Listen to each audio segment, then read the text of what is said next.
Hello there, hello there, hello there, hello there, hello there, hello there, and welcome back, welcome back, welcome back, welcome back, welcome back, welcome back, welcome back, welcome back, welcome back, welcome back to the Agostinho Zinga show with your host, Agostinho Zinga. Hope you're well, wherever this lovely, jubbly podcast may find you. I hope you are doing splendid wherever you may be. I hope you are doing splendidly well wherever you may be. How am I? All good, all things considered, I cannot complain. All good, all things considered, I cannot complain. Really cannot complain. Really cannot complain. I had a little bit of a day where I was on some woe is me type tip, right? I had some day where I was on some woe is me type shit.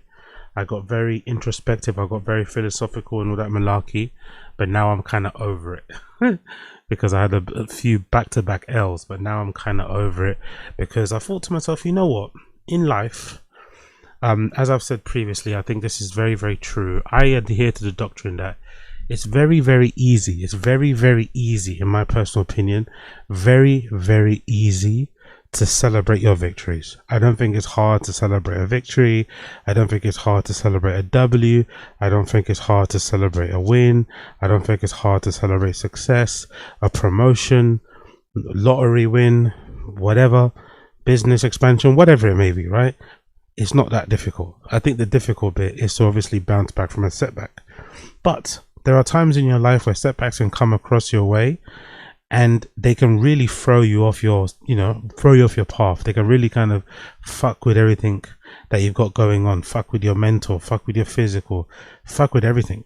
But what you have to remember, what kind of centered me, what got me back on my path, if you're ever wondering, was I thought to myself, I'm a big believer that there is no thing new under the sun. I think everything is kind of being discovered by us in real time, but there's no real thing new. We're kind of rediscovering things. I also believe there's people that have gone through things in the past that we can probably learn from, some of which we're aware of, some of which we're not aware of. But I thought to myself, you know what? There is somebody who went through exactly the same thing that I've been going through, maybe a little bit worse, maybe a little bit better, and they overcame it. And this person is probably no better than I am, is definitely the same as I am in terms of they can bleed, they can cry and all that malarkey. So if they can overcome it, and they probably had worse circumstances than I did, I'm born, or I live in a particular time where this is we probably have it the easiest we've ever had it in human history, right? I think we don't really know what the future holds, but I think in terms of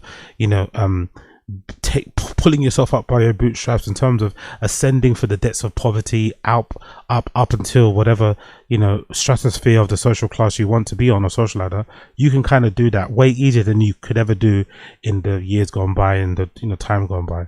So our ancestors, our forefathers, had to go through the same troubles that we had to go through in way difficult circumstances, and they overcame. So if I can have all these resources to handle these things at my disposal, obviously there are times where it's difficult, but it's only a matter of time before I figure it out. It's only a matter of time before things change. And there's always a season, right? There's sometimes a season for L's, there's sometimes a season for W's, and soon this time will pass. So I know everything is going to be okay. I'm kind of set, in that kind of idea. And the thing about having a positive mental attitude is that sometimes it can sound a bit woo-woo, but what's the alternative? What's the alternative? To be pessimistic, to be nihilistic, to be fucking black-pilled? I don't know if I can do that. I think I'm way too optimistic. I'm way too cheery of a person. I have way too much of a sunny deposition to be a person who's ultimately super, super black-pilled. I can't do that. I can kind of flirt with the idea. I can entertain it. I can understand where it comes from. I can kind of argue for it. I can kind of debate about it, but I don't really think I can live it, because in my heart of hearts, I definitely am the more optimistic type. And I think the future is fucking beautiful. It's going to be full of slop on the way there, though. Don't get me wrong. It's going to be full of flipping slop on the way there. It's going to be full of so much slop on the way there, but I think the future is beautiful. You just have to hang in there.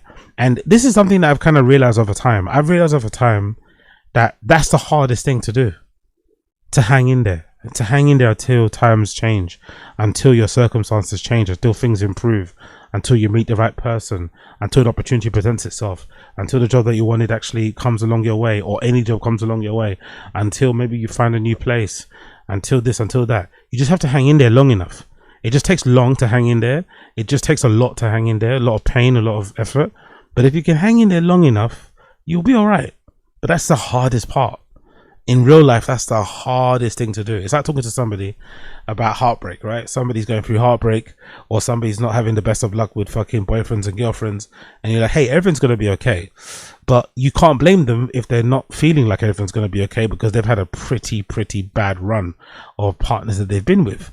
And you can understand if they have a pretty low opinion of the opposite sex or the same sex, whatever they're fucking into. So you can't necessarily say everything is going to be all right, because you don't know, but it is going to be all right. But then they don't know that, and the only way they're going to know that is to hang in there. And they make themselves open for love again. It's the same thing in every other scenario. If you just make yourself open again, it's like going for, I don't know, 10 job interviews and you keep getting a no. Are you going to just stop after the 10th one, or are you going to keep going until you get it? You know? It's kind of one of those type of things. So I'm in that sort of mood now. I'm charged up. Although my arm is still not working, I'm not going to lie. My arm is still not fully working. I haven't been back to the gym since, but I've been fasting pretty well, keeping myself in prim condition that way. But Jesus Christ, man, this arm is so fucking painful. It really sucks when I try and sleep. That's the thing that really fucking bugs me. Trying to sleep with a dodgy arm, with a dodgy elbow is the hardest, because you don't realize how much you move in your sleep. Little micro movements like the pillow or the duvet kind of like yanking underneath your arm can send you in fucking writhes of pain. One day, actually, I woke up because I was so painful. I actually woke up from sleeping because I kind of jolted myself into bed, and I, kind of fully extended my arm, or tried to, and I actually woke up screaming. I woke up screaming in fucking bed. Like, honestly, super funny. I know it doesn't sound that funny, but it was really funny to me to wake up screaming, not from a nightmare, but because I gave myself pain because I fully extended my elbow trying to get myself comfortable in the bed. So it's absolutely bleak right now. It's absolutely bleak right now, but it's going to get better. But it's going to get better. Talking about things that are going to get better. Talking about things and how they're going to get better. Can we talk about this news, this epic news that I've just seen cross along my timeline regarding the Yeezy SL-03 boots? Some of you guys who are fashion aficionados, Kanye West fans, Yeezy fans in general, you would have known that the Yeezy SL-03s were one of the first batch of boots or shoes that were kind of included when Yeezy first relaunched. After the whole Shopify debacle, yeah, going his fucking anti-Semitism fucking world tour. He's now trying to ask for forgiveness for loads of people, which I think is really good. I think he's doing a lot of it privately too. I saw a screenshot of some person. I forgot who the lady is. I think the lady might be a choreographer. She might be an art director, creative director. I don't know, some lady of Jewish origin who shared a screenshot, a story, something saying that, thanks EA for the apology.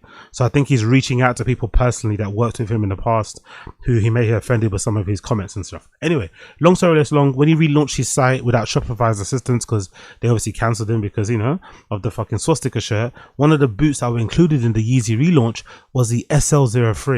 And myself and other Yeezy fans, other boots aficionados, if you're a fan of boots in general, you would have been in love with these, because these are fucking phenomenal. They kind of, to me, look like the perfect amalgamation of like a firefighter's boot and just your classic army boot, right? But with a thicker sole.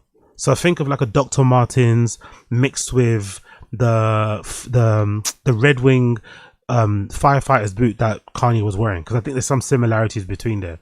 And usually firefighter boots, because I've got a couple, I bought them when the whole trend was happening, when Kanye was kind of making them cool. I bought a couple from eBay, and most firefighter boots usually come with no fastening. They're kind of easy to kind of pull on, pull off. They're extremely warm, very waterproof, kind of heavy, steel toe cap at the front, incredibly durable, but they're very kind of, they're all padded along the collar, just incredibly comfortable. So that's what it feels like, a mix to me. So when they first dropped, everybody ordered them. I didn't order them because I was a fucking idiot, but I forgot. And then by the time everybody ordered them, they already got taken out from the site. There was just too much, orders put through. They couldn't fulfill demand. Then they took them down from the site, and then they cancelled all the orders. This was the original post from the 7th of May, where this is from Stay Grounded. Big up Stay Grounded TV, one of the best platforms on Instagram too for like streetwear news. They reported on this in May about the SL-03s never coming out.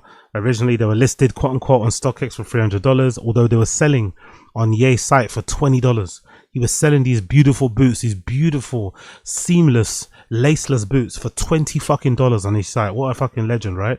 They were available for $20, but no one got them. So essentially everyone that ordered an SL-03, if your order wasn't cancelled and refunded, they would send you a pair of 01s, the kind of sneaker shoe thing that, you know, the low profile shoe that's just one piece. And obviously people were pissed, right? If you want a boot, a really trendy, a really cool, a really substantial, a really aggressive black boot, and then you get one of these slippers, you're gonna be kind of pissed. But that's what they were doing Yeezy. If they didn't cancel your order and refund it, they'll send you the SL-03s. And there's another screenshot here saying this is everyone's experience. No one has gotten the boots. Rumor is they were never produced to begin with. Another person who ordered the SL-03s got a pair of the SL-01s. The SL-03 doesn't exist, someone else said. My SL-03 got delivered by the SL-01. Ye and his team are a bunch of scammers. And another person says, yeah, I think we're getting them. And again, you see the original price there, by the way. You see the original price. Look at that. Somebody actually purchased them. You see the original price there of $20. Fucking incredible. I cancelled my SL-01, 02, 03 before I got scammed. I'm with everyone else on this. I don't ever think we're going to produce the SL-03. The worst thing is that no one who interviews Ye dares to ask him about delays. There's poorly delivered orders. Gotcha. And this is a pair he wore. What was it for? Was it maybe, I think there might be the Grammys. I think maybe it was the Grammys he wore the boots. So Ye wore them as well. Fucking incredible. They look like they're one piece. They look super thick. They look like they're made entirely of rubber or whatever. They look fucking incredible. I really fucking love them. Well, guess what? Somebody got their pair. I don't know how this happened because most orders got cancelled, but some lucky motherfucker on the Yeezy subreddit, big up this guy on the Yeezy subreddit. This guy got a pair from on the Yeezy subreddit. His post says, finally, the SL-03 has arrived, and he posted a review of them on the fucking Yeezy subreddit. What a legend. Hopefully he's not lying. Hopefully this isn't a troll and he didn't buy them himself from like some, you know, person who got a pair from the showroom and it's not a real order. I don't know, but look at the box. It says SL-03, the kind of, you know, the silver box that Ye usually sends all the Yeezy stuff in nowadays, right? SL-03 on top, and then you see the boots in all their glory. Look, they're real. They're fucking real. Look at them. They're fucking real. So it looks like they might not be all rubber that I thought they were. It looks like they might be a regular boot underneath, but they've been kind of like wrapped in like a rubber, leather type of vinyl film to make them look like they're seamless, to make them look like there's zero panels, which is a really clever idea, by the way. Look like they've been wrapped in some sort of vinyl or something. So it looks like there's like a regular tongue underneath here, right? A regular tongue with maybe regular eyelets that have been maybe filled in, and it's been wrapped in this vinyl. Very clever to kind of make it give this sort of like seamless, panelless sort of like effect. But the sole, look how thick that sole is. Look how thick that sole is. That's a Balenciaga strike boot level of thickness. That's a Balenciaga strike boot level of thickness, mate. That is so fucking sexy. And of course you see the top collar here. You see a bit of the padding behind the tongue, some padding here around the ankle, some padding here around the hip, well, I guess around the ankle, maybe the thigh area. They don't look super high though, which I really like. They kind of look like 10 eyelet boots. They don't look super high. Look at 10 eyelet boots, which I don't mind because I think these will be easier to wear. These will be way easier to wear because they don't look super high. Not as much as I thought they would be. I'm not going to lie. So I don't really mind them. I really don't fucking mind them. And then you've got another angle here from the back. Again, a very slim kind of back. Not as thick as I thought it would be. Just even in silhouette too. They don't look super thick silhouette wise. Obviously the top of it looks really big. It kind of, this area reminds me of the Rick Owens Geo basket. Let's actually I'm actually curious because I did see Tu Hollis. Big up Tu Hollis the other day. I saw Tu Hollis the other day performing for Lord. He did the opening. He's the opening act for Lord, and he was wearing a pair of Geo basket with a double sole, all black. So they kind of remind me of this. The collar or the whatever on these Yeezys, they kind of remind me of these, the Geo baskets. They kind of got a bit of a Geo basket feel about them. Not just sure if I'm bugging out, but they kind of got this, like, you know, this kind of substantial collar section. Kind of looks, reminds me a little bit of a Geo basket or just a regular boot, I'm assuming. I don't know, but this, I swear I saw fucking what's his fucking name, Tu Hollis wear these, right? And I swear to God, I felt like that he was wearing them in all black. Did they even exist? Yeah, they must exist in all black, right? The bumper, Geo Basket sneaker bumper in all black. I'm sure they must exist. Let's see if I can find them here. Big up Rick though. Let's see, Rick Owens Temple bumper, mega bumper Geo Basket. Let's see if I can find them in all black. All black, because I think that might be a similar sort of like shape and color. Do they exist in all black, the bumpers, or it's just in black and white? Nah, okay, cool. Yeah, they do exist in black, but there you go. They do exist. I wasn't dugging out. So they kind of have a little bit of a Geo Basket vibe about them, innit? A little bit. Maybe not the most, but a tiny bit of a Geo Basket vibe about them, the Yeezys. Man, not gonna lie, still.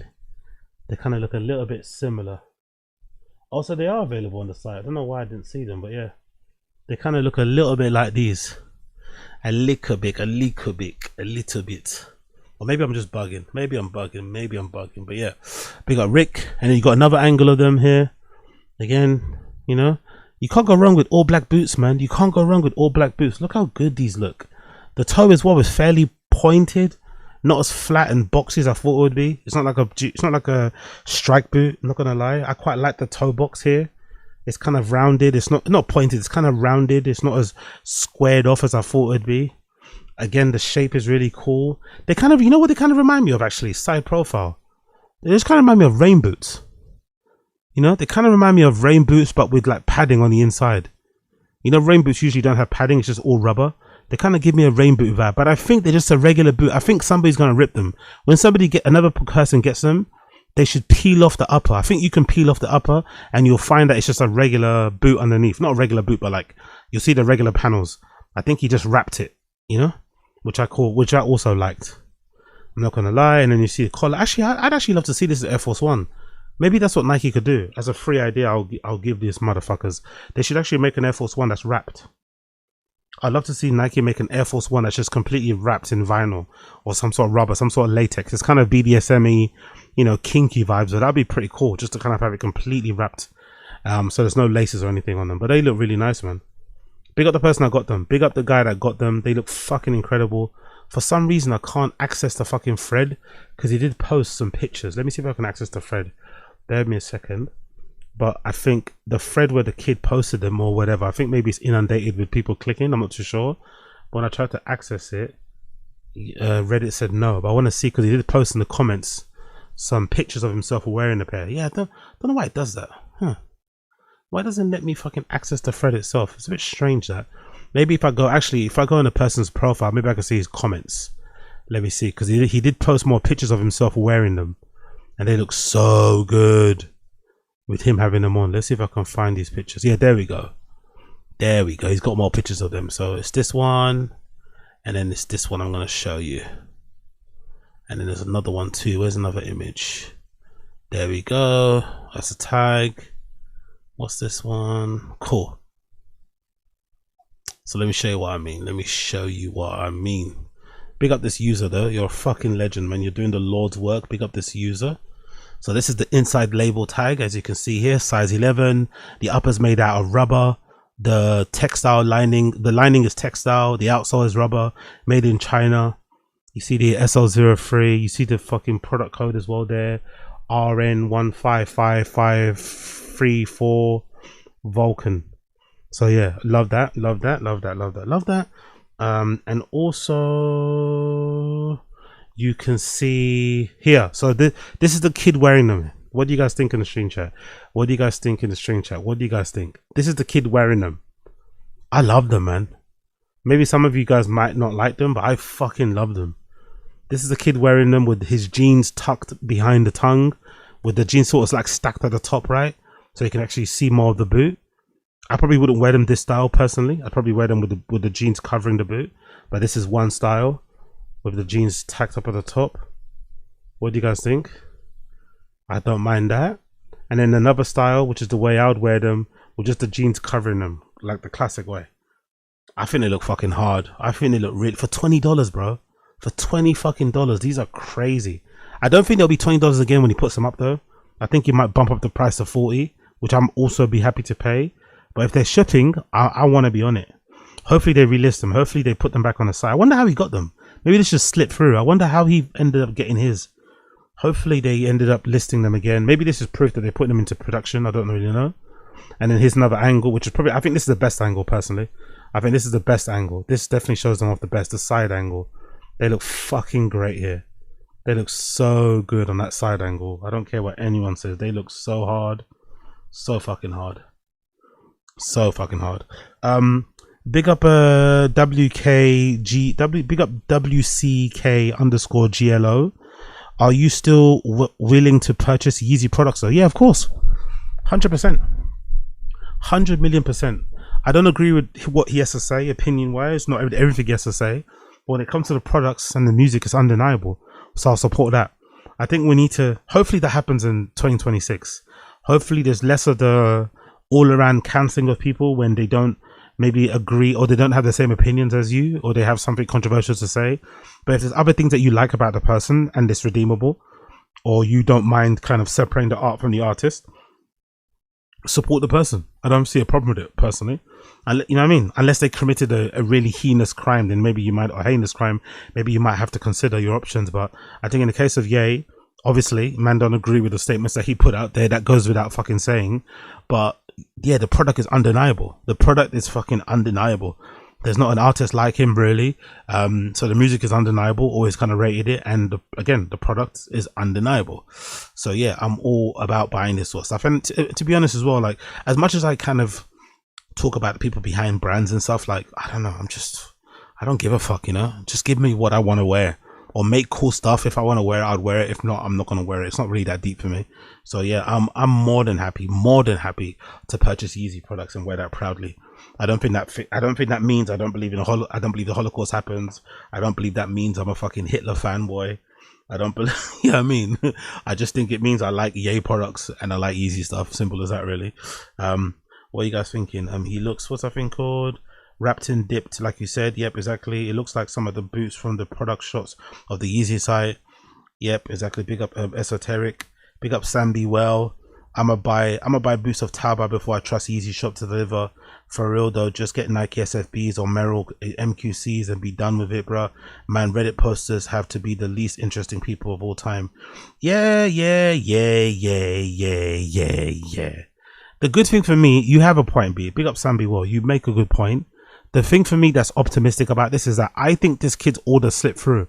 I think they're now producing them. They're now being manufactured. And whoever's manufacturing the boots just sent him the boots. Because they all, you know, the orders get approved on Yeezy. Yeezy sends the orders to the manufacturers. And then when the boots get made, they just fulfill the orders. So I think this kid's order just didn't get refunded or didn't get cancelled. It just stayed there. Maybe it was one of the first few.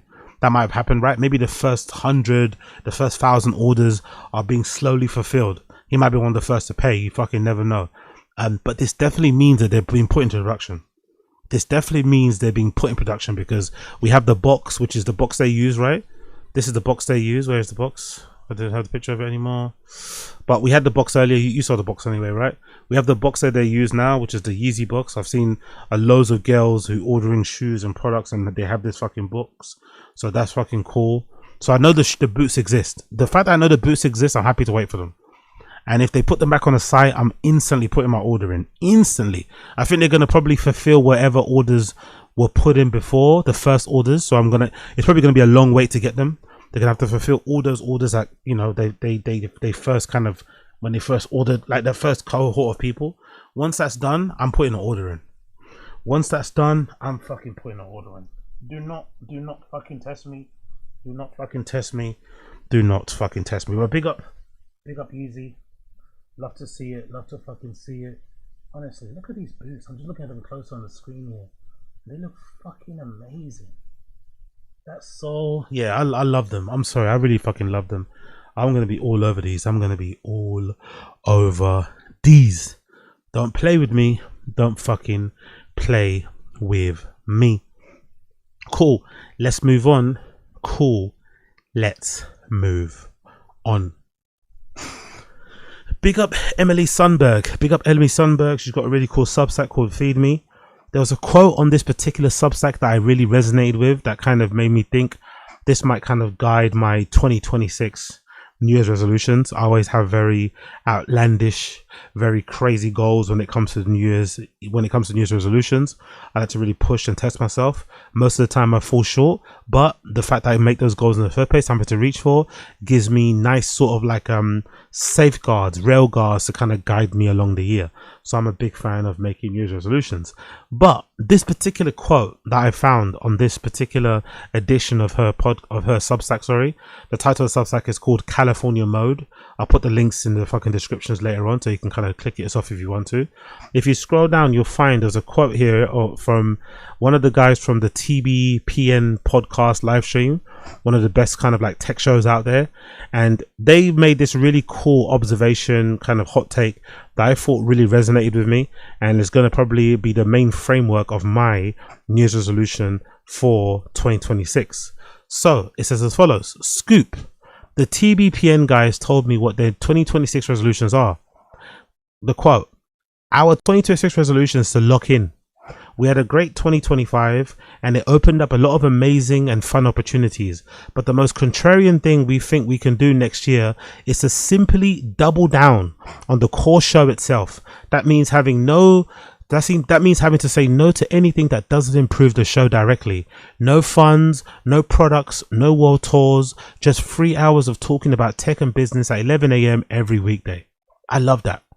I love the idea of doubling down on what you do best for the whole of 2026 and not trying to put more things on your plate, not trying to expand and do new opportunities that might be lucrative, that might be, you know, things that you want to do anyway, and just doubling down, honing in on the things that you did towards the end of this year, maybe the majority of this year that you thought was somewhat fruitful, and seeing what happens at the end of 2026 December.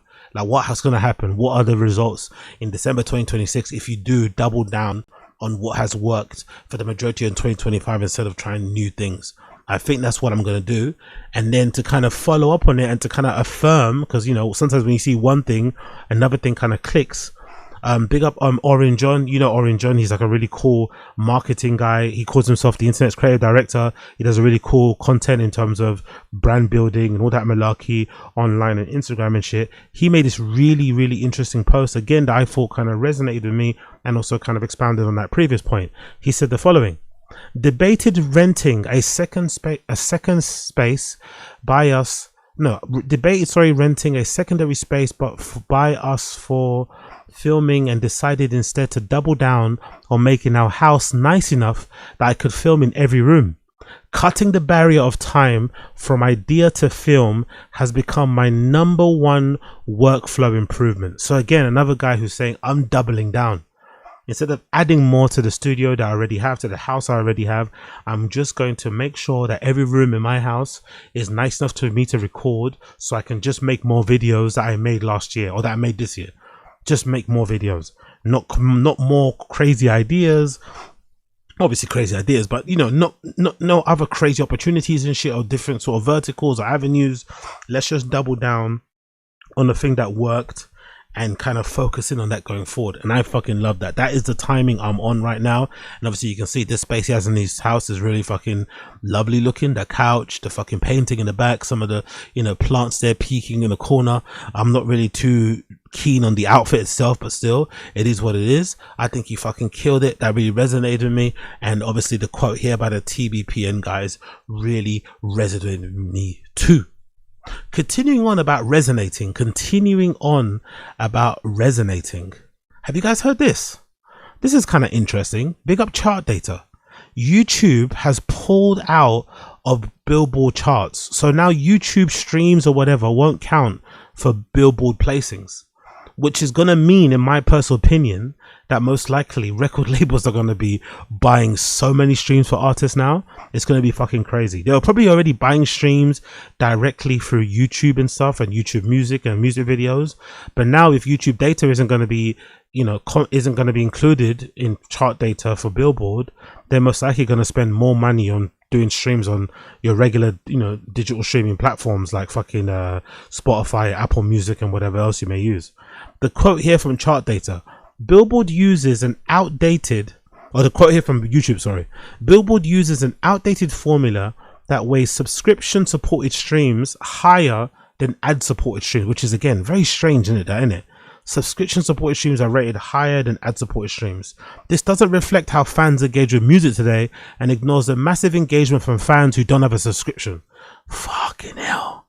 I'd love to know how different the Billboard chart would look if they included streams from people who don't have a YouTube subscription, who don't have a YouTube premium account or whatever. Insane. We're simply asking that every stream is counted fairly and equally, whether it's subscription based or ad supported, because every fan matters and every play should count. After a decade-long partnership and extensive discussions, they are unwilling to make meaningful change. Therefore, after January 16th, 2026, our data will no longer be delivered to Billboard or factored into their charts.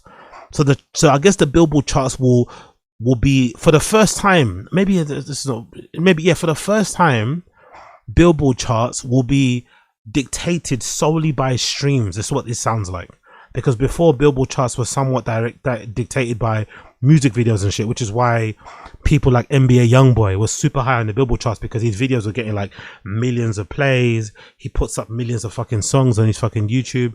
But going forward, only streams will count. Only streams on Spotify, Apple Music, whatever else streaming platform exists.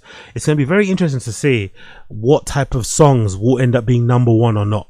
I'm super curious to see what's going to happen going forward, because this is a pretty crazy situation. I'm not going to lie, a pretty insane situation, and also kind of goes to show that maybe the suggestion that platforms or platforms like fucking Billboard are in cahoots with people like, with the record labels and stuff makes sense. Because why would Billboard turn it down? Why would Billboard not want to include the streaming data from people that don't have subscriptions and stuff into their data? Why would they not want to do that?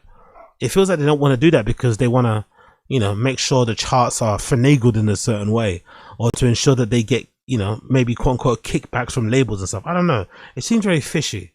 It seems very, very, very fishy. Either way, very interesting news.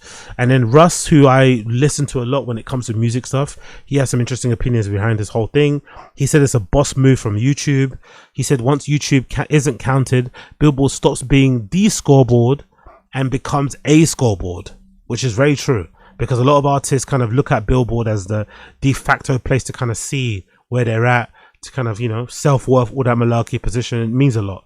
But it's not going to mean that much now if the YouTube isn't going to be included, which makes me think maybe this means YouTube will make more of a noise about their own charts. Maybe Billboard charts won't be the only metric. Now people will want to have their music kind of rated on which again is going to be open to streaming bots and buying streams and shit. But I'm curious if that'll be a thing, if the YouTube music charts will be a thing going forward, where artists will be happy to have a YouTube number one instead of a Billboard number one. I'm curious. Obviously Billboard's got the legacy and the name and shit, but I'm curious. Russ continues. He says they basically just fractured the consensus and finality of a Billboard chart position, because now each position comes with a big asterisk. Boss move by YouTube to pull out the Billboard charts. Yeah, it's true though. Each placement in the Billboard chart does come with the asterisk, because how did you get there? Did you get there because your fans supported you, or did you get there because your label pumped up the streams on your, which will maybe a bit harder to trace, or maybe harder to point out on stuff like Spotify and Apple Music? I'm not too sure. Another tweet from Russ: Billboard charts about to be arbitrary though. YouTube doesn't count anymore and streams can't count more. Labels about to boost the fake streams to the max. Artists, build a real fan base that buys tickets. Drop your music consistently. Tour, repeat. Rest of the shit is smoke and mirrors. He's right. The rest of the shit is smoke and mirrors, but unfortunately it matters as well. A lot of artists want to see those numbers. They want to see those monthly numbers go up. The views on their YouTube are very important. They don't want to, They don't want to have low numbers. So unfortunately, some artists will probably prefer to have incredibly high numbers online than to have actual real fans in real life that buy tickets and see them perform live. It's the unfortunate nature of the industry. It's the unfortunate nature of the industry. Moving on. Big up Rachel Carton, an absolute legend. She actually made a really cool post about her 2025 ins and outs and 2026 ins and outs. I'm going to quickly go over her 2025 outs, because I think a lot of them I don't personally agree with, in my personal opinion. So she said influencer trips for out, right? We're gonna go with the outs. Forget the ins. We're gonna go with the outs. Influencer trips for this year. And then she said in customer trips. I think personally we need a combination. I think I would like to see brands like Solomon, brands like North Face, brands like, I don't know who else does like experiential stuff, Alo, brands like Skims, whoever's doing fucking loads of big activations, right? Brands like Gymshark, no, I think Gymshark do a good job of it. Please combine influencer trips with customers too. Don't just have the same influencers going on trips together with no customers or no, you know, micro influencers. I think that's pretty good to do. I would love to see like somebody that's a real big fan of Gymshark, a real big fan of these other brands and shit, actually be taken along to some of these influencer trips where they go and do a lot of events, where they might sit down and have dinner, where they might kind of explore the item or the clothing more, because that will connect a lot more with the customers at large. The QVC style live shopping being out, I think is wrong. I think there is I think that what we see now is there's that site called, is it What Now? Is it What Not? What Now? It's like a live shopping app. What's it called again? Live shopping app. That's really fucking popular. I remember seeing a clip of Kim Kardashian going crazy on there with Skims and shit. Let's see if I remember the site. What's it called? It's called What Not. Yeah, it's called What Not. And it's basically QVC style QVC style shopping or QVC style selling. I don't really mind that. I'd actually said before that I think a really cool idea, if you had a brand, a streetwear brand in particular, if you wanted to kind of stand out from the market, especially with a lot of these brands not really having product to ship. A lot of these brands basically do drop shipping where you pay for the item, they then collect everybody's money via pre-orders, then they send those orders to the fucking factories, then they make them, then send them to you, which is why a lot of these brands in general tend to have like 4 to 12 week times in delivery times on their items, because they don't have them made in the warehouse ready to go. Me personally, especially with the Amazonification of the world and everybody wanting stuff delivered to them next day, if I had a streetwear brand, I would actually sell my streetwear stuff on a Whatnot type of an app. And I'd be standing in my warehouse, I'd be standing in my bedroom or whatever with all the boxes of items I want to send, like that I've already produced. I've had printed. I printed the hoodies, I printed the fucking t-shirts, the beanies, whatever I'm selling. I want to show boxes of them behind me. So whatever you're kind of seeing on the fucking app, it's not like, oh, this is just something I've printed as a sample to show you. No. If you buy this, I'm going to send them tomorrow when I go to the post office. You know what I mean? I think that kind of direct to consumer, it's going to be sent the next day type of thing is fucking sick. And we'll obviously get the product in people's hands more. You'll stop all that stuff that streetwear brands do where they don't really respond to customers and the stuff isn't being delayed and you don't get updates and shit. I just think it needs to be a more of a cleaning up operation wise when it comes to streetwear brands professionalism. Like if you can order some, you know, some fucking honey from Amazon and it gets to you next day, I think unfortunately streetwear brands have to match that and step up and be like, okay, cool, I'm also going to make sure that I get my item to my customer in 5 working days. You know what I mean? I just don't think it's acceptable to have people wait in a month, 2 weeks for an item. If I see it on my fucking feed, I want to have it in my hand within a reasonable time. Don't give me fucking, you know what I mean, 12 weeks, 4 weeks. That's crazy. Single image posts on Instagram, I'm for. I don't think it's an out. I personally detest carousels. I hate fucking carousels. I hate carousels. I'm one of those people who, when I'm looking at someone's carousel, I just want to get to the fucking end of their fucking carousel slash slideshow. I fucking hate it. And most people's IG carousel or slideshows, no offense to anybody out there and all the offense to anybody out there, are fucking dog shit. Most people's pictures are fucking dog shit. You got people out here taking pictures of whatever, you know, just because they take the picture with 35mm film and it's fucking blurry, right? And it's out of focus. They think it's a good picture. No, it's not. It's fucking shit. So you're better off like taking good pictures or trying to take good pictures and selecting one per fucking square on your fucking feed. Let's get back to that. I want to get back to a world where Instagram feed is like 1 post per square, please. You know what I mean? 1 post per square. I feel like everybody's full of indecision and, you know, procrastination and anxiety with all these fucking options on the slides. Like, see a girl with a picture in a bikini, she's like, looking up and looking down. Girl, pick one. Pick what side you think you look best in and put that one up. Allow the up and down face thing. Like, fuck it, stop it. Anyway, using trending sounds, I don't know what that means. I don't do that. Working with some influencers that every brand works with. This is kind of hard because it requires a lot of work. you know. But I also think a lot of brands don't tap into their customers a lot.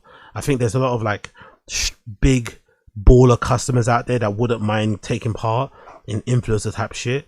I think people should start looking at their customers as influencers too. A lot of the commentators as influencers too. A lot of the fucking commentators like me, and commentators on the fucking Instagram, whatever. But you know, whatever, that's another thing. Another one will be mini mic interviews. I agree, by the way. Mini mic interviews, I fucking agree. I think mini mic interviews, by and large, with the maybe sole exception of maybe Subway takes, which I tend to enjoy, I think most mini mic interviews are pretty terrible. I think most people don't really have anything interesting to say. But I think mini mic interviews, you know what they do actually? There's something about it's like when you go to Instagram, you see those black hip hop pages where they have like a square, a white square with black text, right? Big bold text. People just believe whatever's written on there to be true. I think some people, when they get a little clippy, fluffy mini mic and they talk into it, it immediately makes them feel like a journalist. It immediately makes them feel like a cultural critic.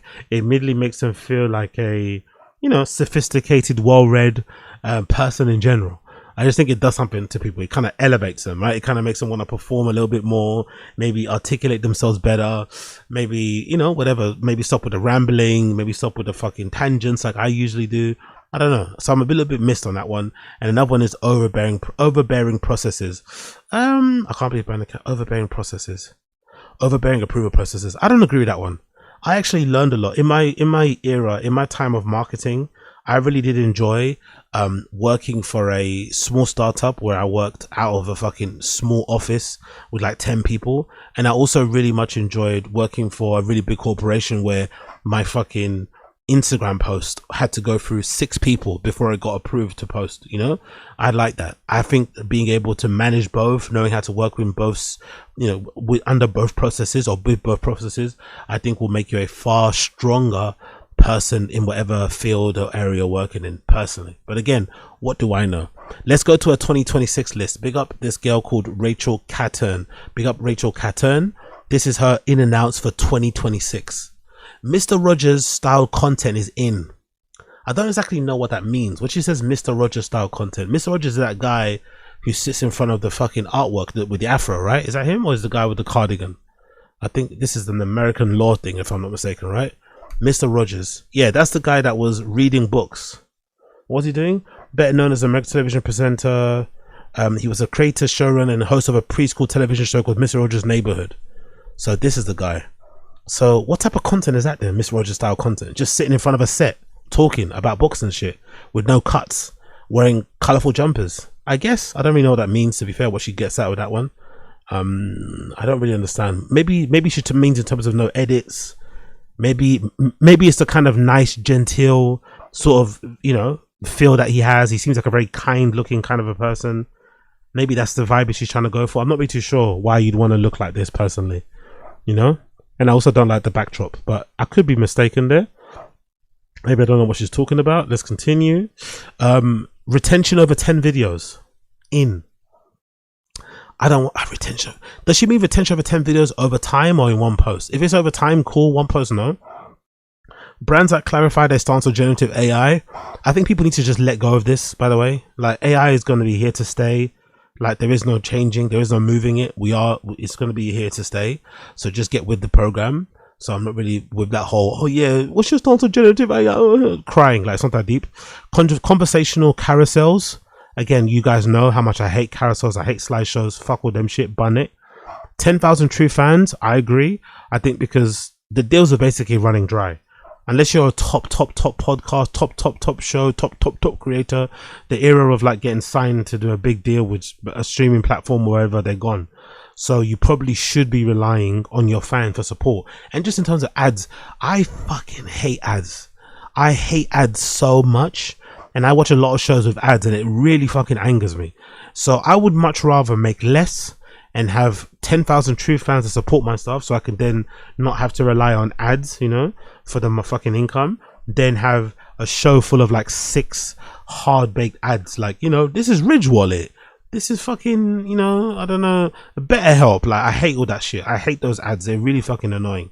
So I think in terms of a customer thing, in terms of a viewer thing, I think that's great. And in terms, I think for the creators themselves, I think focusing in and trying to please and delight your fans instead of pleasing fucking advertisers should be the way to go. Optimizing for memorability, obviously that makes sense, and self-explanatory. I think that's true. I'm in with that one. In another one is see my attention span is fine. Maybe that's what I'm going to speak about next, as in maybe a return to hobbies, because I want to see that for 2026. Maybe that's what she means. See my attention span is fine. Basically trying to do things offline that show that you're not brain rotted, right? Unexpected campaign casting. I like that too. Again, tapping into people who aren't just the same old faces, you know? I don't mind that. Actually, why is that doing that? Why can't that fucking go away? Bear with me 1 second. The fucking alert box over here isn't moving. I don't really know why. The alert box isn't moving. For some reason, the alert box isn't moving. Let's get rid of this alert box setting quickly here. Bear with me 1 second. Launch, text over image, animation, in and out, isn't it? So why is it not doing that for? Ta-da, let's do it. Ta-da, save settings. Hopefully that works. But big up the person anyway that subscribed. I appreciate you. Let me get rid of that notification for now. Let's get off that screen for now. And that's it. Big up, what's her name? Rachel Carton. Big up Rachel Carton. Appreciate you, Rachel Carton. Appreciate Rachel Carton. Cool. Moving on. Let's quickly check out Dior pre-fall 2026. Big up Jonathan Anderson. Big up the great, the powerful Jonathan Anderson. I think his start to Dior has been pretty impressive. I personally think so. Balancing everything that he's doing at the moment. He hasn't given up JW Anderson. He's still doing that. His namesake brand. They've just opened a new store, which I'll also talk about in a bit. And he's still dropping collections. Pre-fall collection just dropped. Pre-fall collection for Christian Dior 2026 has just dropped, and it is gorgeous. Absolutely gorgeous, and really refreshing too, because, you know, I was bemoaning how bad fucking Pharrell Williams Louis Vuitton men's is and continues to be. So it's quite nice to see just normal, regular, nice looking fashion clothes by a designer that's clearly talented and abled, you know. And again, shot incredibly well somewhere in Paris. I'm assuming somewhere in Paris. Absolutely gorgeous. Like some of this stuff, look all the bows, look at all the little bows when you zoom in on this. Look, all the lace. I think, is it silk, right? All the silk little bows all over that fucking corset-y cardigan looking thing. That looks incredible. That could be couture, you know. That could be something that could be legit couture. That could be all hand done. Absolutely fucking gorgeous. Very, very chic. Again, very what do you call it? Very eclectic looking, most of it, for the most part. It's kind of giving me a little bit of Celine, Phoebe Philo vibes, some of it. But I think he's always had that kind of aesthetic anyway, even though JW Anderson. Look at some of the brooches and shit.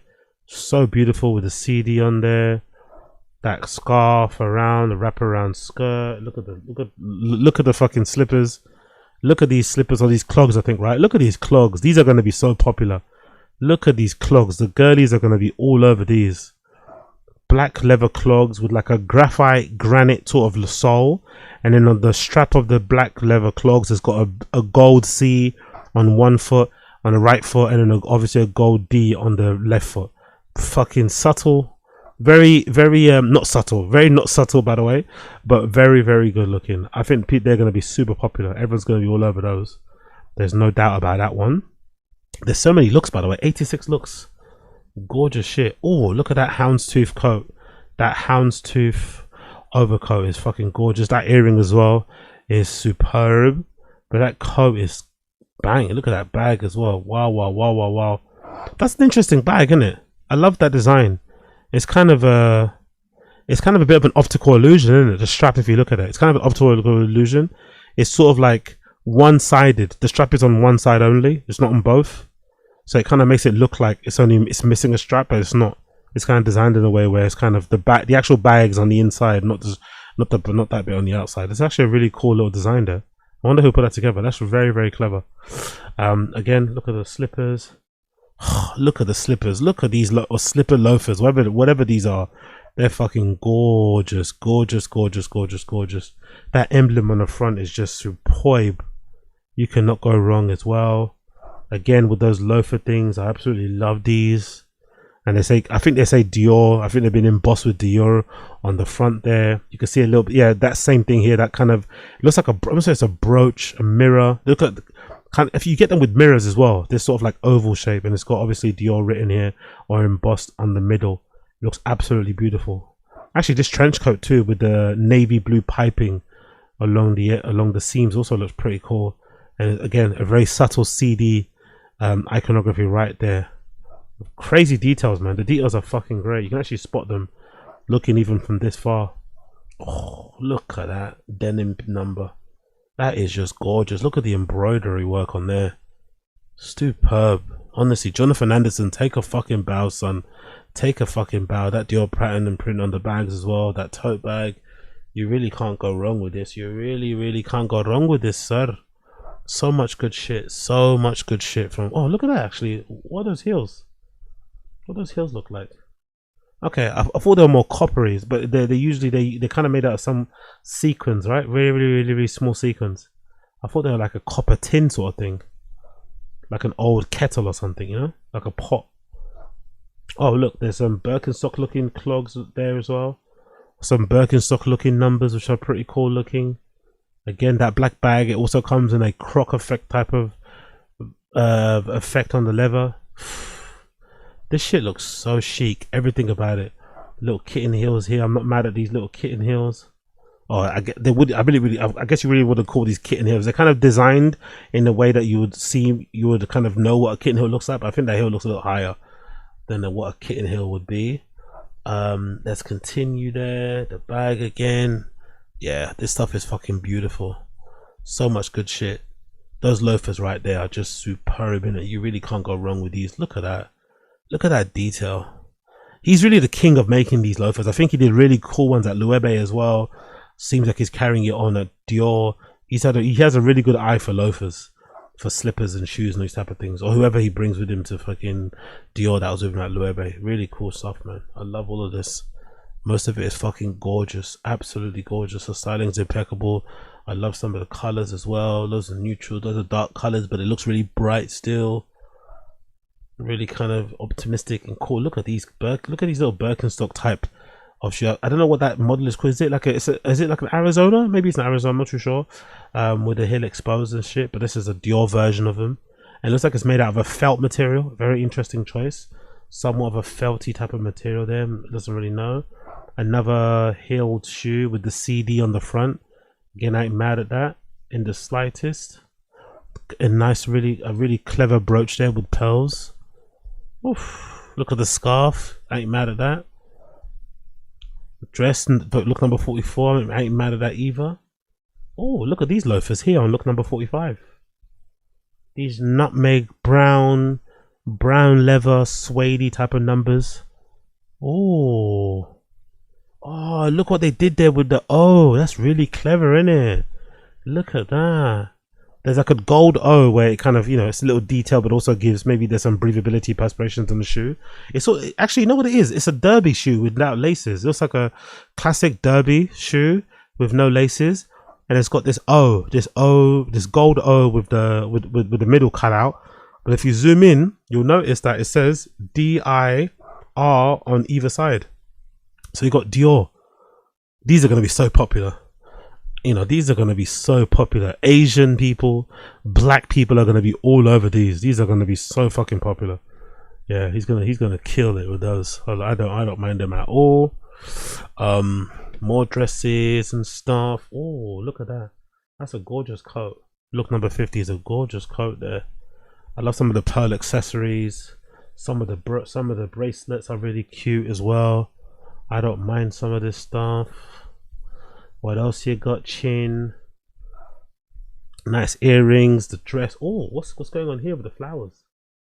Wow, look at that detail on that dress. Whoa. This looks like it's printed, but it's not. This flower design. Some of it is hanging off on the side there with these gold details along the stem. That is incredible. That is incredible. That is so cool. I never know how he achieved that effect here. Really don't. That's a really cool, clever design. This kind of flower that's stitched onto the dress that kind of looks like it's printed, but it's not. and it kind of hangs off the side as well. Wow, gorgeous. Oh, look at the loafers too. Oh, look at the I don't know, strapless, the strap sandals, I guess, right? They're really cool as well, with the same sort of brooch design on the buckles. Nice bags, nice earrings, jeans. Oh, look at that earring, gorgeous. Kind of looks like a honeycomb or something, right? Or maybe like a block of gold. That's like a block of gold. Remember when you dig gold out from under the ground and they had that massive block and it's all deformed? That kind of looks like that. It reminds me of that. Oh, I really like look number 70. That's a really clever, chic look, especially with that belt. Oh, that belt's gonna be popular too. Oh, look at that little knit number. That little knit sweater number is fucking gorgeous. That belt's gonna be very popular too with the lads and the ladies. Dior there. Not really too mad on that one. And then yeah, we end it coming up soon as well. Big up Jonathan Anderson, man.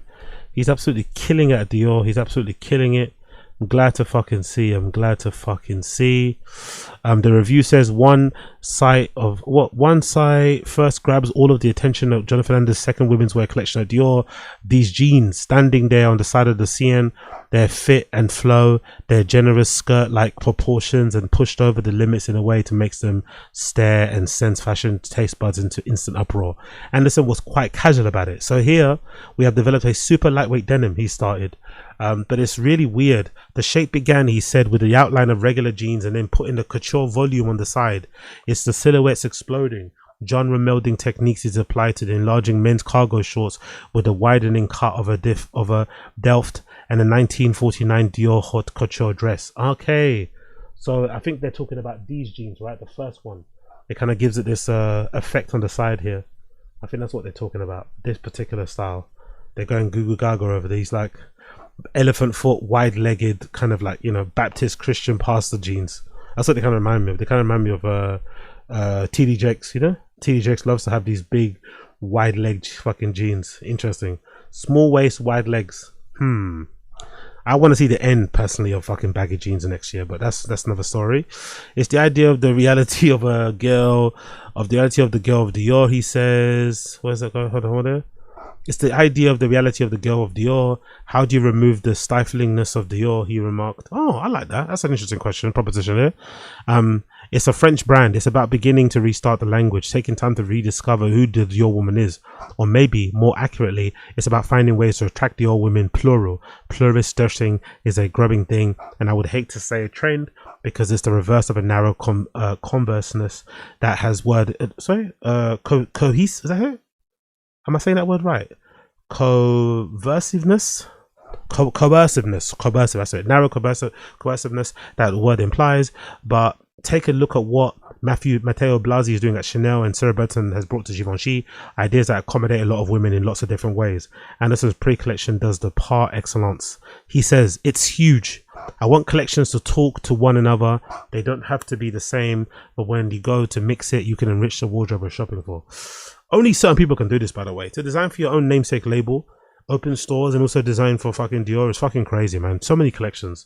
Pre-fall, spring, summer, autumn, winter, accessories. Like, The mission of this is, of course, is navigate plurality while maintaining a total focus on the brand identity. The assertion of the primary of the Dior bar jacket while softening the construction is all over the collection. It can look utterly avant-garde with a loopy ribbon whip stitched around the edges of the edges or come over as an everyday cool French girl uniform. The collection runs up the scale to utterly luscious yet slightly deconstructed evening dresses through to a calibration of cocktail dresses, fluid asymmetry, recarved tuxedos, down through to tailored coats and trenches, pausing over plushy lined fawn raincoats. Anderson remarks, it's a technical linen with a removable dark shearling collar and a liner.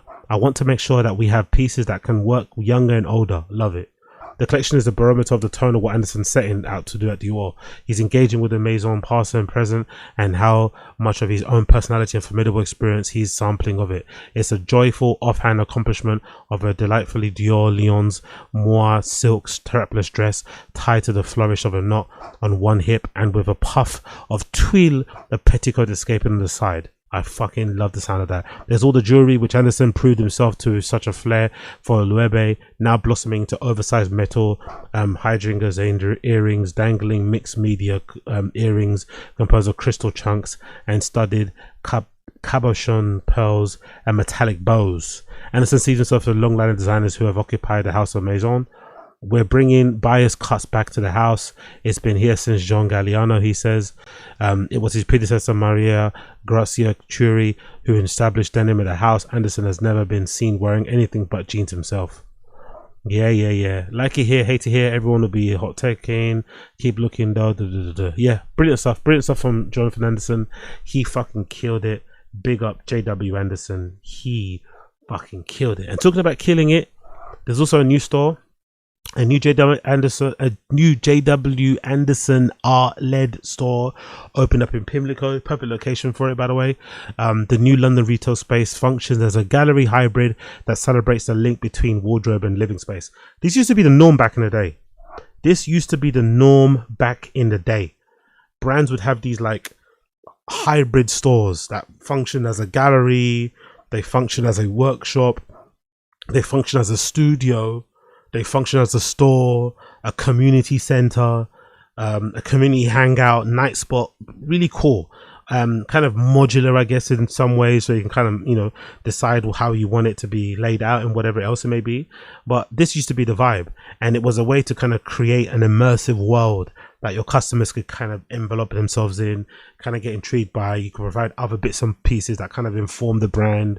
So it's not just all about the clothes and selling and do you need any help and how can I help you? It was about all this other stuff, you know, the scents, the smells, the music, the people inside, what they were wearing, what they were watching on the fucking big screen, all these things, the books on the shelves. That was really important. So this is kind of cool to see, but also kind of goes to show they're making money. Because nowadays you can't really afford to just have a store that just, you know, is a vibe, right? You can't have a vibe store. You have to kind of make sure you kind of making rent, and to make rent you got to sell stuff. So I quite like that this is a thing. Pick up J.W. Anderson, bringing back the vibe stores. The outside exterior, you got this really, I guess I wouldn't call it racing green. It's more of a dark green exterior, and then you got the J.W. Anderson obviously logo written there in gold in some sort of text. You got some staircase leading up to another floor. Very well merchandised and designed on the inside, of course. I actually like that staircase, and that's most of what you can see there. So nice little hybrid space there where you got a, you know, collection of things, everything from clothes to accessories to other bits and bobs. I'm sure books and stuff that he's going to be recommending. Located in the heart of London's premier antiques and design district, the new J.W. Anderson store in Pimlico Road marks a distinctive departure from the traditional retail and operating more as a curated cabinet of curiosities. Designed by Sanchez Benton under the creative direction of Jonathan Anderson, the two-floor space reflects the designer's shift towards lifestyle-driven brand identity, where clothing sits alongside homeware, craft, and collectible and design pieces. That's why I want to go to Tokyo so badly. That's why I'm so obsessed with Japan. Back in the day everyone was, right? Because they have loads of these stores. They have loads of these fucking, basically these mini Dover Street markets. These mini Dover Street markets are usually owned by a couple of people, maybe a fucking family, and they just stock loads of stuff from vintage pieces to there might be an account for a brand that you like, whatever it may be. You'll be able to buy a plate there, you'll be able to buy a chair, a fucking mirror, you may be able to find a book you've been looking for ages. I love that sort of thing. The stores, and I think that's actually a good way to sort of like entice people to not shop online, because if you're going to shop online, you're going to shop online. But if I want to go, you know, I'd like to go to a store where you can find random shit like this, you know, where one day there's a fucking private view, one day there's a fucking reading, one day there's, I don't know, knitting class, whatever it may be. I think that's really cool. The store's layout and inventory naturally emphasizes the brand's expanding home and gardens collection, which is positioned at the very heart of the retail experience. Surrounding this central domestic focus is a carefully selected range of ready-to-wear garments, shoes, and accessories. The interior design fosters a homey atmosphere, shifting away from the corporate minimalism and towards a more intimate, lived-in space that allows the brand's witty, bold vision to shine through alongside artisanal objects. Love the sound of that. Open now, J.W. Anderson Pimlico store. You know the address, you know where it is. Check it out if you're that way inclined. Check it out if you're that way inclined. Talking about checking out. Big up ALD. Big up Aimé Dore. I haven't heard much about Aimé Dore. I'm not too sure what's happening. I feel like they don't pop on my timeline. ALD don't pop on my timeline the same way Kith does. I think Kith is really eating fucking ALD's lunch. Kith is going crazy on there.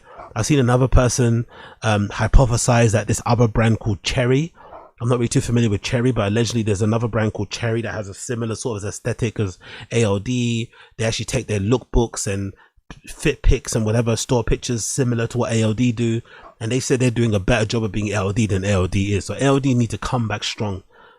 Next year they need to really kind of cement their place, because I feel like people are forgetting about ALD and what they're about and shit. Anyway, all that to say, Aimé and Dore have a collaboration with New Balance, a 991 capsule collection.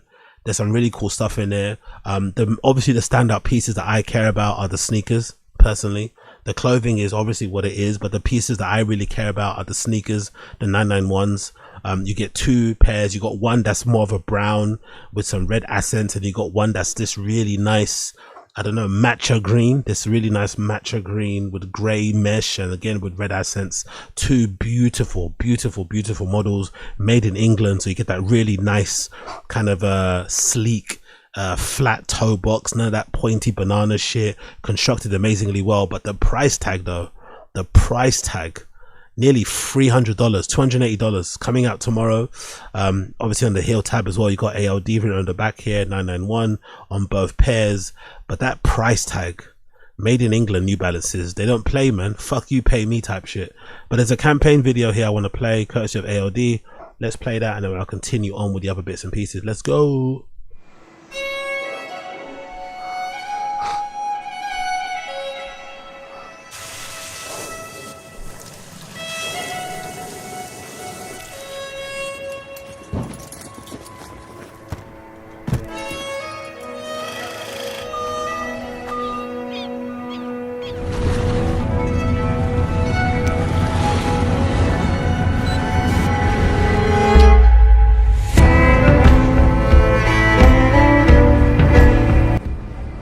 Load the music. So I have to load the music a little bit. It's a bit too loud for me. I load the music a little bit. Sorry. It's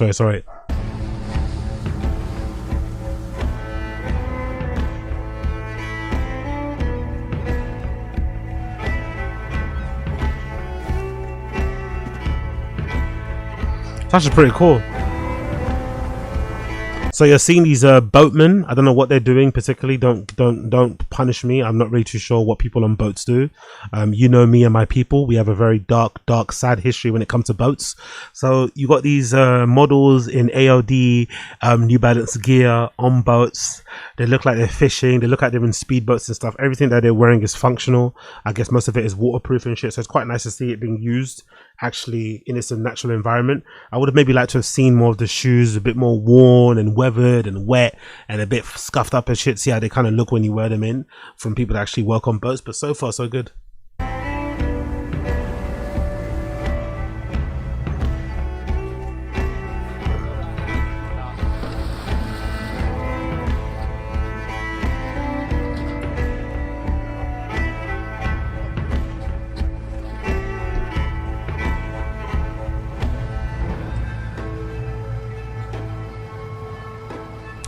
As a man, or as a person in general, or just let's say men, as a man, at what age do you have to get to where this starts to become appealing?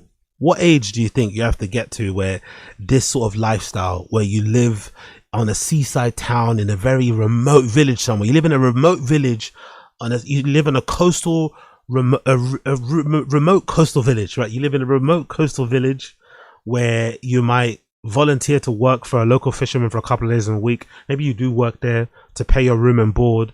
Maybe you remote work there, you do your own freelance thing, but you live in this really remote coastal town where you get to live this kind of lifestyle, where you kind of eat mainly seafood, you hang out at the local bar where you know absolutely everybody, you have these communal shops where you can kind of take stuff and leave money in behind and stuff. Everyone leaves their door open. You don't have to look up your bike.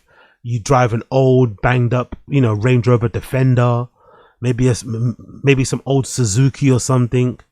You maybe ride a dirt bike back and forth. Like, when does this become appealing? Because this looks kind of appealing, I'm not gonna lie.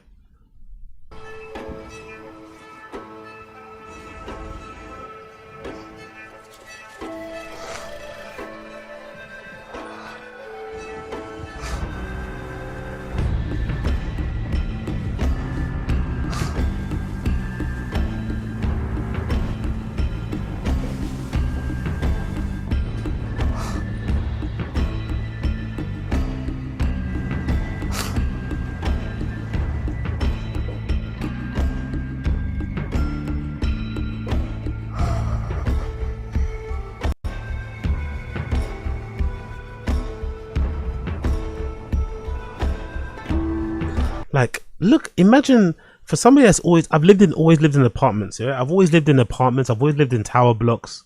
I've always lived in built up metropolitan cities. I think living this sort of lifestyle, it might be alright, you know. You do your, because nowadays I travel for my fucking techno tourism trips, right, where I get to fucking get absolutely smashed out of my head and listen to fucking great dance music and watch some of my favorite DJs play. I go to all the festivals I want to go to by traveling and shit, so I don't really need to be in these cities, right? I don't really need to live in Berlin. I don't really need to live in London. I don't really need to live in LA, in New York and shit. I can just easily travel to these places, especially solo and stuff. I don't really mind.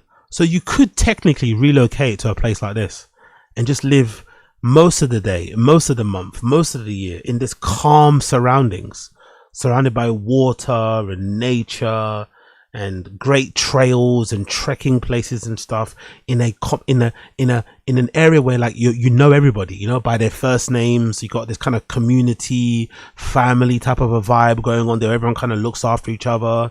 You get little nods when you go home, you know, little nods, little fucking waves from people and shit. I don't know. It might be kind of nice, you know. It might be kind of nice. Yo, big up Richie in the stream chat. Big up Jordan Ray in the stream chat. Big up Tazs Jin Sunya. Big up Lucid. I see you. Big up Logan F Queens. Big up Izanella. I see you. I see ya.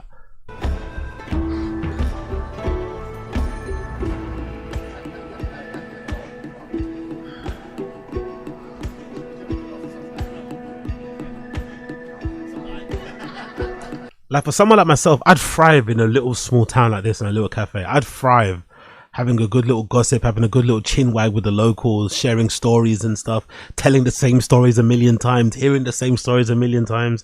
I would thrive in this sort of environment, no lie. And they'd look at me as an exotic toy, right?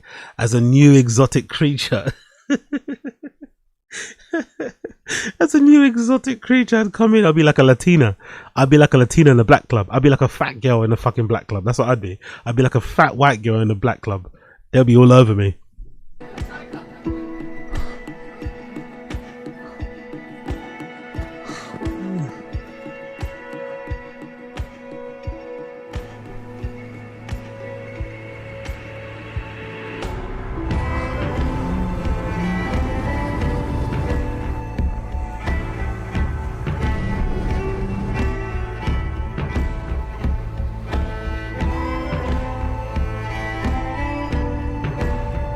Wow. I don't, honestly, maybe it's just me, but I wish more sneaker brands would take more pictures of people wearing their shoes like this, you know? You can't see it that well here, but look at the scuffs. I think I'm all for seeing product pictures, but I think we need to see more images of shoes being worn, how they've intended to be, like, wherever the theme was. If the theme and the inspiration behind the colorway was hiking, I want to see somebody fucking doing parkour or hiking or doing fucking bouldering wearing your sneaker. I want to see them covered in dust. I want to see them covered in chalk, covered in scuffs like this. Look how much better they look. Look how much better they look there, covered in the you know, with bits of water and shit, than they look in these product shots. Yes, they look great here, but don't they look 10 times better, in my personal opinion? I think they look 10 times better like that. Covered in water and all that sort of shit, right? And whatever, you know, fish juice and shit. I quite like that. I think they should do more of this. Less shiny, pristine product shots on white backgrounds and more lifestyle shots of them being used, you know?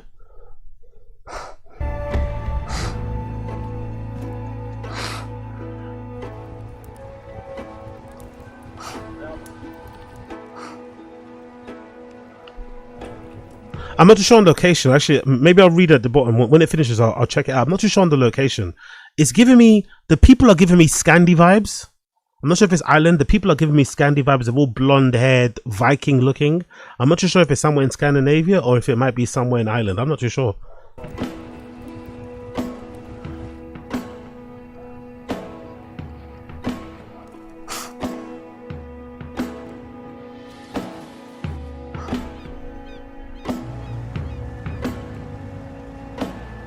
Oof, the all black one, crazy.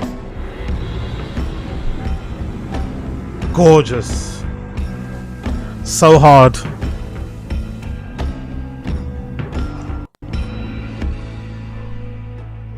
much better ALD, much better. They came back with a bang. I don't feel like I've seen ALD on my time for ages. They came. Where was that shot, by the way? Where was that shot? It doesn't. Oh yeah, it does. Here we go. We set out with Jorgen, Liv and Stig over multiple days along the Oslo fjord, crossing between Norway and Sweden, capturing the experience of braving winter conditions on the water. So it's between Norway and Sweden. Norway and Sweden. Norway and Sweden. So beautiful location, but the collection, oh, it's going to be so much money. It's going to be so expensive, but this is hard. From the shades to the fucking flap hats, to the jacket that looks like it might have a, is that like a thing? Is that inflatable? That collar, that yellow collar around the neck. If you drop in the water, you can actually float. Is that what it is? I don't know what that is there. That's fucking great. Oh, look at the flap hat. I think that's got 3M on the back of it as well, isn't it? That flap hat. Oh, it's so fucking nice. Oh, I love the logo actually. That logo is very ACG looking. Jesus Christ, this looks going to be so expensive, but it's so beautiful. The track pants there look fucking great. A nice little quarter zip, right? That's really in trend now. All the kids are wearing quarter zip. Fuck Nike Tech fleeces. That quarter zip is sexy as fuck. Is that a baseball jacket? What is that? That's really interesting. Ooh, it's a sweater with a print on the back. Look at that. But I think there's flags or something right along the back. It says $1 million New Balance. Oh, this sweater is fucking gorgeous, and it's also got kangaroo pockets on the front. The pants are obviously like incredibly fantastic. $1 million New Balance written in the same font, obviously 3M as well. The shoes look crazy good. The same sweater in grey. That beanie goes hard. I want this. This is what I want. This entire look here, this red look here with the backpack. This entire look here with the backpack. Just swap them with the brown shoes. Oh, this is so good. With the yellow hoodie. Look at that little, that's a nice touch, isn't it? The concealable, foldable hood is yellow. That's a really nice touch. And that backpack as well, it looks fantastic. God damn it. Give me everything. Give me everything, brother. Give me everything. When's this dropping? Dropping tomorrow. Thursday. Today, actually. Today, Thursday. That jacket is fucking crazy. And of course, more pictures of the shoes, as you can see here. For me, I think the browns are my favorite. I think this dark brown color is definitely my favorite. Although this matcha, no, actually the matcha green, fuck it, the matcha green probably my favorite. That stands up. That maybe is a color you won't necessarily get that often, isn't it? Actually, no, I take it back. Wasn't there a girl that made a matcha green 991? Some influencer girl, I forgot her name. She made a pair recently, right? A pair of New Balances, or maybe the browns are better. Maybe that brown, especially with the red accents. But I really like the mesh. I really like the mesh on the greens. That grey mesh with the red accents looks fucking fantastic. I wonder why they didn't do that on the browns. It's not mesh, it's more of a perforated leather with the holes on it. But yeah, still beautiful, still fucking gorgeous. And you got the ALD little embroidery screen print at the back as well, which is a really nice touch as well. So yeah, big up ALD, man. They're reminding us that they're still about. ALD are reminding us that they're still about. Big up Blood Clot ALD. Big up Blood Clot ALD. Cool. Last topic of the day. Last topic of the day before we move over to the random show. Big up everybody tuning in. Last topic of the day before we move over to the random show, which will be starting in about 5 to 10 minutes. Let's talk about the main topic, which has been popping all over my side of the timeline regarding Storytellers. A story courtesy of the Wall Street Journal. It says companies are desperately seeking storytellers. Brands trying to wrest greater control of their narratives are asking for storyteller skill sets without campaign fire in sight.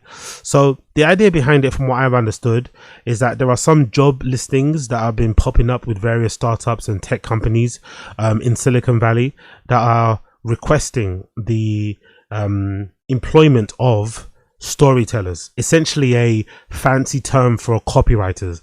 They want someone that can create a narrative, a world for the product, and obviously use that to sell, use that to market, use that to brand, use that to communicate with their fucking audience.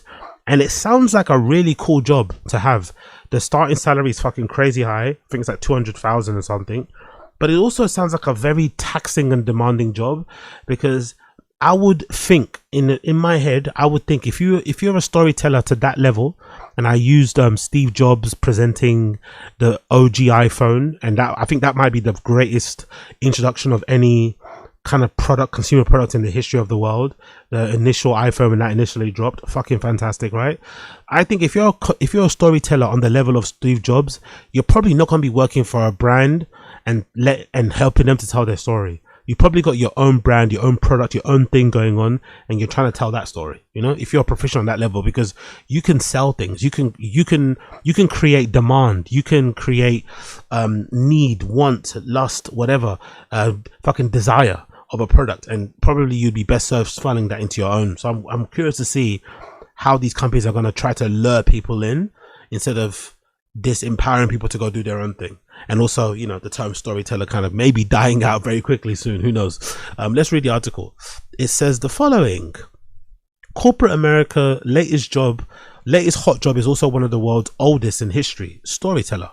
Some companies want a media relations manager by a slightly flashier name.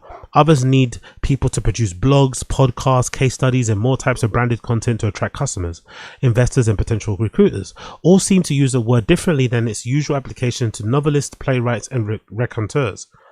As storytellers, a Google job said last month, we play an integral role in driving customer acquisition and long-term growth. I remember this is what I used to do. One of my roles was like being a community manager, or like marketing and communications, right?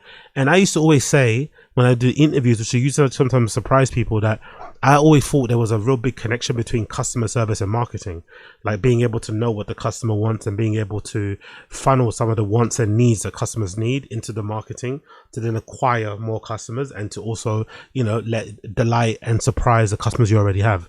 I think they really go hand in hand. So this is kind of, it feels like an extension of that as well. It continues. The listing sought a customer storytelling manager to join the company's Google Cloud storytelling team. One article the unit published this year was titled Lowe's Innovation, How Vertex AI Helps Create Interactive Shopping Experiences. Microsoft's security organization, meanwhile, is recruiting a senior director overseeing narrative and storytelling, described as part of a cybersecurity technologist. Right. Jesus. Part communicator, part marketeer. Compliance technology firm Vanta this month began hiring for a head of storytelling, offering a salary of $274,000. Productivity app Notion recently merged its communication, social media, and influencer functions into one 10-person so-called storytelling team. Fantastic, isn't it? All these brands are hiring storytellers. Essentially, they're hiring like I think it's basically like it's kind of an umbrella term for a marketing manager, communications manager, maybe a copywriter, really, maybe a brand guy, brand girl, you know, that sort of vibe. But it's an interesting role, very, very interesting. A military financial services company, USAA, is hunting for its fourth staff storyteller, less than a year since it hired its first. The company still recruits specialists for roles in media relations, speech writing, and the like, but has begun to employ storytellers who write blogs, reports, scripts, and other material to connect with members, according to Tara Ford Payne, Vice President of Communications and Public Affairs. I still think it's important, though, to be fair, as appealing as this role is, I still think it's more important for these companies to create items, to create products, to create services that are worth telling a story, right? I don't think there are many things out there that are worth telling. You know, they're not that. I don't know. Fucking OpenAI's latest image generator. You know, it's just more AI slop. There's not much of a story there to tell, really. You're not really gonna, you know, make people fall in love with the ability to fucking make themselves ripped and fucking make themselves look like a fucking Shrek or a gargoyle and shit. I don't know. It's just not that. You have to make something compelling, something that's gonna capture people's imagination and tell a story that way. It's so much than a copywriter, says Payne. This is truly bringing to life scenarios, situations, and opportunities to advocate for our members. A USAA storyteller might write a guide to mental health benefits, she said, or help work some real life experiences into executive speech. Marketing and technology companies have often repurposed grandiose descriptions from other arenas to lend corporate office roles additional sparkle. While the heyday of technology gurus developer ninjas, SEO recruit rock stars, and least one digital prophet have long since. But I remember that, by the way. I remember seeing some of that. SEO rock stars was hilarious. I still think my role that I had previously being the community manager is fucking hilarious, because essentially it's just customer service, right? But community manager is like you looking after the customers that existed only on like social media platforms. Essentially, you just weren't dealing with tickets on like Zendesk. You'd like just deal with the people who are maybe in groups. Maybe it's a brand managed group on Facebook, maybe it's looking after the fucking Instagram page comments, Twitter comments and stuff. So the whole community manager title as well is a little bit, you know, unnecessarily grandiose. It continues here. Long since past, calling salaried communications professionals storytellers, and the practice of storytelling appears to only to have picked up in popularity. That's despite pushback from eye-rolling critics over the many years. The quote, "People who actually tell stories, meaning people who write novels and make feature films, don't see themselves as storytellers," said designer Stefan Sagmeister in 2014 interview. "It's all the people who are not storytellers who usually suddenly now want to be storytellers," which is very true. It's almost like the image maker. Remember when that was a thing? For people who who are photographers, right? They would call themselves image makers instead of saying they're photographers, which is, you know, it's like, huh? What's another one? There was another word for styling too. There was another word for style. There was like a trendy word people used to use for styling. What was it called? Was it edit person? I don't know what it was. There was like a fancy name people used to say. I'm not a stylist. I forgot what it was. But yeah, it's all kind of cringe. Next chapter. The percentage of LinkedIn job postings in the US that include the term storyteller doubled the year ended November 26, to include some 50,000 listings under the marketing and more than 20,000 job listings under media and communications that mention the term, according to a professional networking platform. That's the thing though. It should be under customer service. It should be under marketing. It could be under brand. It's really all encompassing, the role storyteller. It's kind of a broad role, you know? You kind of have to really engross yourself with the brand, fall in love with the brand, understand it in and out. You know, really, it's a kind of, it requires a lot to tell the good story, I personally think. Executives, meanwhile, said storyteller or storytelling on earnings calls, investor days 469 times this year through December 11th, compared to 359 times in all 2024, 147 times in 2015, according to FactSet. This is fucking hilarious, by the way. The surge reflects a transformed media landscape over the past 25 years. I would love to know the amount of times the term creative director was used a few years ago when that was in vogue. When everyone wanted to be a creative director, I'd love to know the amount of times that was used. Companies for decades relied on mass media and its journalists for publicity, also known as earned media, but what avenue has been shrinking for years? Just over 49,000 people worked as news analysts, reporters and journalists, according to the most recent national estimates from the Bureau of Labor Statistics, down from 65,930 in 2000. Print newspaper circulations across the US have dropped to 70% from the 2005 levels, while views on websites of 100 of the largest papers have decreased on average by more than 40% in the past 4 years, according to the annual State of Local News reported, published by the Northwest Medial School of Journalism.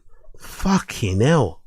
100 of the largest papers have decreased on average views by more than 40% in the past 4 years. That is true, because I think a lot of people, myself included, we probably get a lot of our news from like Instagram squares, Instagram rectangles now. We don't really even get it from fucking websites, you know, or tweets and shit. We're not actually going to the website to check it. Not a lot of people are logging into NewYorkTimes.com or like BBC.com or CNBC.com, you know? You just like, you're seeing a post pop up on your fucking feed, on your IG somewhere, maybe, you know what I mean? And that's how you find out what you find out. That's brutal, isn't it? Brands at the same time have gained their own modes of publication, social media accounts, YouTube channels, and most recently Substack newsletters. Some are even financing entertainment properties directly. That has fundamentally changed the job of those who work in corporate communications, says Steve Hirsch, Chief Executive Officer, co-founder of Hirsch Levelwood, a New York-based communications firm. His quote, It's more common now. I get a phone with CEOs. I get on the phone with CEOs and they're proactively coming to me saying, it sounds like I need a content strategy rather than a typical press relations strategy, Hurst said. The AI slop of it all creates so much distrust. They see that the brands that are winning right now are the ones that have the most authentic, human and relatable. True. Especially on the side I'm seeing a lot more basically, camera, selfie camera shit, directly to the camera talking. That sort of stuff is resonating with people a lot more. Financial technology brand Chime last month began hiring a director of corporate editorial and storytelling, its first storyteller opening. Former and current journalists from traditional media outlets made up a bulk of the 500 plus applicants, along with the content writers from other firms, said Jennifer Kupperman, the Chime's chief corporate affairs officer. I don't know if I'd want journalists. I'm not going to lie. I don't know if you want a storyteller for your brand, you probably don't want a journalist. That's not who you really want. You want someone that's going to write prose, that's going to be, that's going to have a little bit of a, that's going to have a bit of a song and dance about it, that's going to be a little bit bright, that's going to be a bit hopeful, that's going to really try and sway people to buy. Essentially, that's what you want. It's customer acquisition, it's sales and shit. It's kind of in that sort of vein. So I don't really think I'd want a journalist to do it, especially not a journalist that kind of gets it, not really. Terms like editorial are limiting, he says. They put in mind a very specific thing you're doing or creating, whereas you could tell stories in so many different ways: social, podcast, putting your executives out there and hosting an event, talking to the press. I definitely agree with that one. Let's continue here. The National Wild Turkey Federation began hiring for a storyteller in the Midwest chapter in late October. It will be non-profit's third storyteller since hiring its first in 2023. There's non-profits hiring storytellers now. Shit. I have to look into that, bro. The end quote here says, what people are looking for and what they find job satisfaction in has changed. So framing it in a way that conveys that they're an integral part of telling the NWTF story is an important part of finding the best talent possible. Yeah, big up Katie Dayton. Really great article. I'm curious to see if I see a lot of my friends or people in my social group starting to, call themselves storytellers, sell themselves as storytellers. I think we're going to see a lot more of this in the new year, especially with the competition that exists out there, with everybody kind of getting into brands and understanding media a lot more, understanding how to kind of, brand it, or understanding how to share their content on social media platforms, how to create more content outside of just selling stuff. I think we're going to see a lot of that stuff in the next year. There's an adage here courtesy of this newsletter from this particular gentleman called Easy Media. Big up Eric Zaworski. He kind of does a continuum about it. Let's quickly read his post here. He's replying to the whole article. He says there's a big clue in the middle of December 2025 viral article about storytelling that explains why people who would otherwise crush a role of storyteller, the hot new job, rarely get the job in the end. Okay. As the designer Stefan Sagmas observed, it's all people who are not storytellers who suddenly want to be storytellers. Okay. Tell stories, storyteller. Hilarious. And the storyteller queue is way longer than the tell stories ones. Every so often an article like this drops. Remember brands the new moat or taste can't be taught, that lays bare the repackaging of an oft taken for granted concept of communication, human to human relation, just enough that that entices reaction and discourse. Today is the idea that telling stories is an important function of extending the lifespan of a company, a familiar debate in the timeline. Many are correctly pointing out that this is nothing new, marketing 101. So how did storytelling, an idea fundamental to our existence, get Rubik's cubes into a, quote, novel optimization strategy that technology leadership is suddenly clamoring for? AI tools like ChatGPT, Claude, Gemini, DeepSeek, and the rest co-piloting every effort across every department of white-collar work, resulting in stratospheric efficiencies, in no doubt fueling this rediscovery that chief storytelling is important. But good storytelling, much like AI slop, doesn't require you to be an expert at the functions that go into this production. You simply know it when you see it. Unlike the tokenized exported paragraphs from LLMs, or the storytelling requires more sickening and M dashes and connecting the phrases between two unrelated concepts, ideas, and brought together by manatees. All communication is a contextualization of the observable world in a mutual agreed meaning of sounds. It is at the team at an intolerable protocol as layer 0 observes an expression of the view derived from the proverbial observable truths that all communication starts from truth. Some, like the greatest comic writers alive, like Alan Moore, would even go as far to say, rather convincingly argue, the act of writing and magic are the same thing. As he puts it, books writing are capable of changing the entire world. As I agree with that one, by the way. Books and writing change the entire world. You are modifying the consciousness of the reader, and therefore you're modifying the reality of the reader. By the way, that's true. If you can story tell, you can probably world build. You're probably going to be able to write a pretty decent novel. So I don't know, would that person want a job where they're working 9 to 5 telling another brand story and they can tell their own?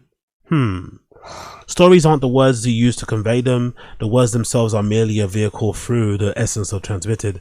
The rise of AI inexplicably joining every facet of our professional lives is having a quiet number of interesting effects. One is that we're witnessing rapid all-time high levels of wordflation.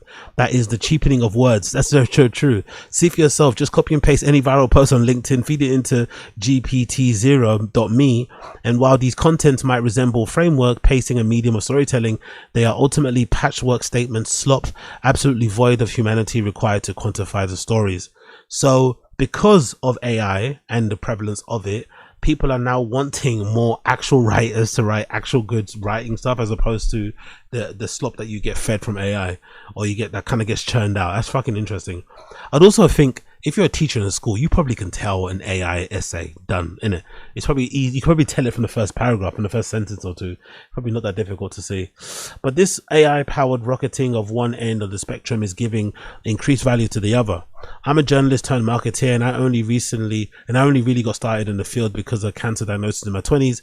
But in the time of writing, I've built an extensive network of colleagues in media, music, arts, and culture, and somewhat detrimental being within those halls. But the problem is, many of the builders and hires in tech do not know or care about what their cultural qualifiers. They care because they're forced to care, and will be fucked around unless they find out.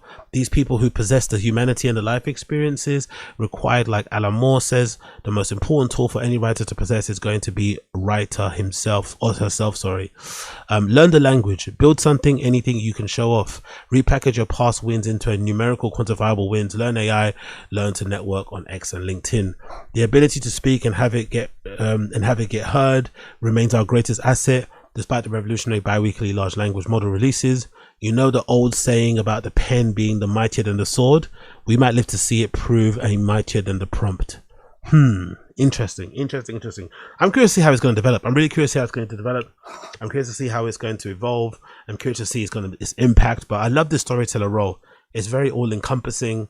It seems very demanding.